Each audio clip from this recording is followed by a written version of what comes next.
یا رب صل وسلم دائما ابدا علی حبیبک خیر الخلق کلہم۔ عزیز ساتھیو، آج ہم رمضان المبارک اور قرآن حکیم کے بارے میں پڑھیں گے۔ رمضان المبارک کی سب سے بڑی شان یہ ہے کہ اس میں قرآن حکیم نازل ہوا۔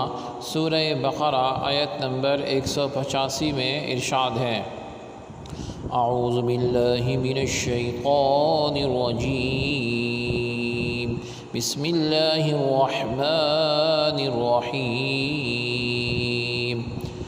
شہر مہینہ رمضان، رمضان کا، الذی وہ ہے، انزلہ کہ نازل کیا گیا، فیہ اس میں، القرآن قرآن حکیم، ہدن ہدایت ہے، للناسی لوگوں کے لیے، وبینات اور کھلی نشانیاں، من الہدا ہدایت کی، والفرقان اور حق اور باطل میں فیصلہ اور فرق کرنے والا یہ قرآن۔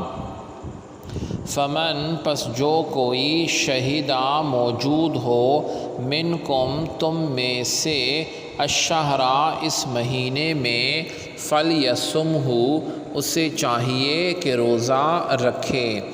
تو اس سے ظاہر ہوا کہ رمضان اور قرآن حکیم کا آپس میں گہرا تعلق ہے، اور رمضان المبارک میں کثرت سے تلاوت قرآن پر زور دیا گیا ہے، اور سب سے بڑی عبادت بھی جو ہے وہ فرض کے بعد یہی قرار دی گئی ہے۔ تو قرآن کے مضامین جو ہیں وہ انسان کی ہدایت کے لیے ہیں، رہنمائی کے لیے ہیں، اور یہ ہدایت اور رہنمائی تب حاصل ہوتی ہے جب انسان کے پاس تقویٰ ہو، پرہیزگاری اختیار کرے، اور روزے کے ذریعے یہ دولت اسے حاصل ہوتی ہے، اور اس تقویٰ کے ذریعے اسے پھر ہدایت بھی ملتی ہے اور رہنمائی بھی ملتی ہے۔ اس لیے رمضان میں قرآن کی شب و روز تلاوت پر زور دیا گیا ہے، اس کا بے انتہا اجر و ثواب بیان فرمایا گیا ہے، 70 گنا اجر و ثواب بڑھا دیا جاتا ہے۔ عام دنوں کے مقابلے میں رمضان میں نماز تراویح جو ادا ہوتی ہے، اس کی بھی یہی غرض ہے، مقصد ہے اور مصلحت ہے۔ حدیث پاک میں فرمایا گیا ہے: ان فی الجنۃ بابا یقال لہ الریان يدخل منه الصائمون يوم القيامة لا يدخل منه أحدا غيرهم يقال أين الصائمون فيقومون فيدخلون منه فإذا دخلوا أغلق فلم يدخل منهم أحدا۔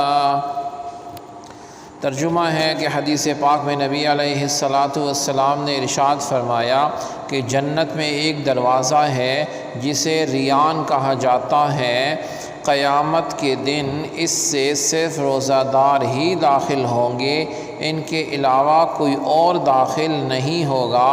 چنانچہ کہا جائے گا روزہ دار کہاں ہیں؟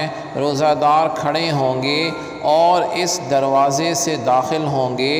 جب داخل ہو جائیں گے تو دروازے پر تالا لگا دیا جائے گا، پھر ان کے علاوہ کوئی اور داخل نہیں ہو پائے گا۔